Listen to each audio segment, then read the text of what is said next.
بسم اللہ الرحمن الرحیم۔ حضرت حلیمہ سعدیہ رضی اللہ تعالیٰ عنہ نے نبی کریم صلی اللہ علیہ وآلہ وسلم کو دودھ پلایا یا کہ نہیں؟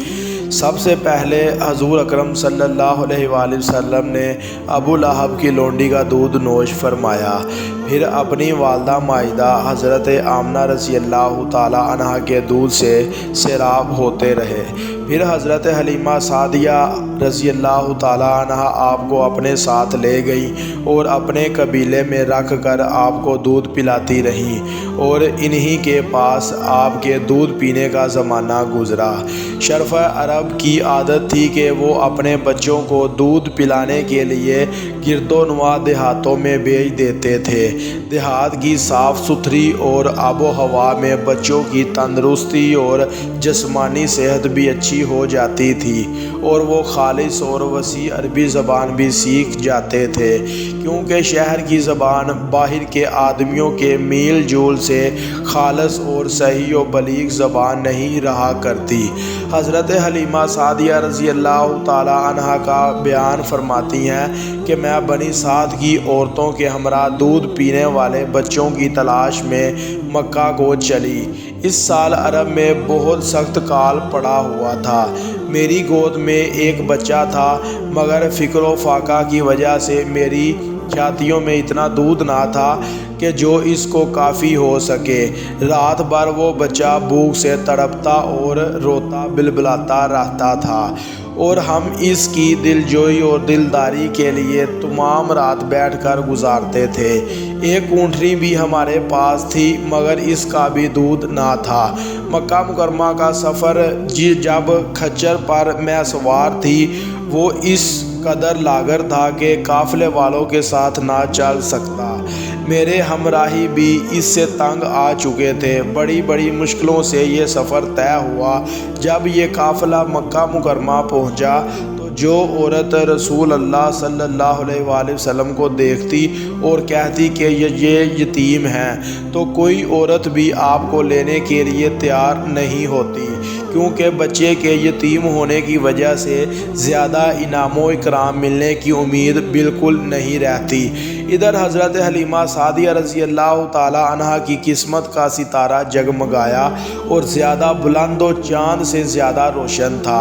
ان کے دودھ کی کمی ان کے لیے رحمت کی زیادتی کا باعث بن گئی، کیونکہ دودھ کم دیکھ کر کسی نے ان کو اپنا بچہ دینا گوارا نہ سمجھا۔ حضرت حلیمہ سعدیہ رضی اللہ تعالیٰ عنہ نے اپنے شوہر حارث بن عبد العزیز سے کہا کہ یہ تو اچھا نہیں معلوم ہوتا ہے کہ میں خالی ہاتھ واپس جاؤں، اس سے تو بہتر یہی ہے کہ میں اس یتیم ہی کو لے چلوں۔ شوہر نے اس کو منظور کر لیا اور حضرت حلیمہ سعدیہ رضی اللہ تعالیٰ عنہ اس در یتیم کو لے کر آئیں، جس سے صرف حضرت حلیمہ سعدیہ سے اور حضرت آمنہ رضی اللہ تعالیٰ عنہ کے گھر میں نہیں بلکہ کائنات عالم کے مشرق و مغرب میں اجالا ہونے ہی والا تھا۔ اللہ تعالیٰ کا فضل عظیم ہی تھا کہ حضرت حلیمہ سعدیہ رضی اللہ تعالیٰ عنہ کی سوئی ہوئی قسمت بیدار ہو گئی اور سرور کائنات ان کی آغوش میں آ گئے۔ اپنے خیمے میں جا کر جب دودھ پلانے بیٹھی تو برانے رحمت کی طرح برکات نبوت کا ظہور شروع ہو گیا۔ حضرت حلیمہ سعدیہ رضی اللہ تعالیٰ عنہ نے اونٹنی کو دیکھا تو اس کے تھن دودھ سے بھر گئے۔ حضرت حلیمہ سعدیہ رضی اللہ تعالیٰ عنہ کے شوہر نے اس کا دودھ دھویا اور میاں بیوی دونوں نے خوب سیر ہو کر دودھ پیا، اور دونوں شکم سیر ہو کر رات بھر سکھ اور چین کی نیند سو گئے۔ حضرت حلیمہ سعدیہ رضی اللہ تعالیٰ عنہ کا شوہر حضور رحمت عالم کی یہ برکتیں دیکھ کر حیران رہ گیا اور کہنے لگا کہ حلیمہ تم بڑا ہی مبارک بچہ لائی ہو۔ حضرت حلیمہ سعدیہ رضی اللہ تعالیٰ عنہ نے کہا کہ واقعی مجھے بھی یہی امید ہے کہ یہ بابرکت بچہ ہے اور خدا کی رحمت بن کر ہم کو ملا ہے، اور مجھے یہی توقع ہے کہ اب ہمارا گھر خیر و برکت سے بھر جائے گا۔ حضرت حلیمہ سعدیہ رضی اللہ تعالیٰ عنہ فرماتی ہیں کہ اس کے بعد ہم رحمت عالم کو اپنی گود میں لے کر مکہ مکرمہ سے اپنے گاؤں کی طرف روانہ ہوئے تو میرا کھچر اس قدر تیز چلنے لگا کہ کسی کی سواری اس کی گرد نہیں پہنچتی تھی۔ قافلے کی عورتیں حیران ہو کر مجھ سے کہنے لگی کہ اے حلیمہ، کیا یہ وہی کھچر ہے جس پر تم سوار ہو کر آئی تھی، یا کوئی دوسرا تیز رفتار کھچر تم نے خرید لیا ہے؟ الغرض ہم اپنے گھر پہنچے، وہاں سخت قحط پڑا ہوا تھا۔ تمام جانوروں کے تھن میں دودھ خشک ہو چکے تھے، لیکن میرے گھر میں قدم رکھتے ہی میری بکریوں کے تھن دودھ سے بھر گئے۔ اب روزانہ میری بکریاں جب چراگاہ سے واپس گھر آتی تو ان کے تھن دودھ سے بھرے ہوتے، حالانکہ پوری بستی میں اور کسی کو اپنے جانوروں کا ایک قطرہ دودھ نہیں ملتا تھا۔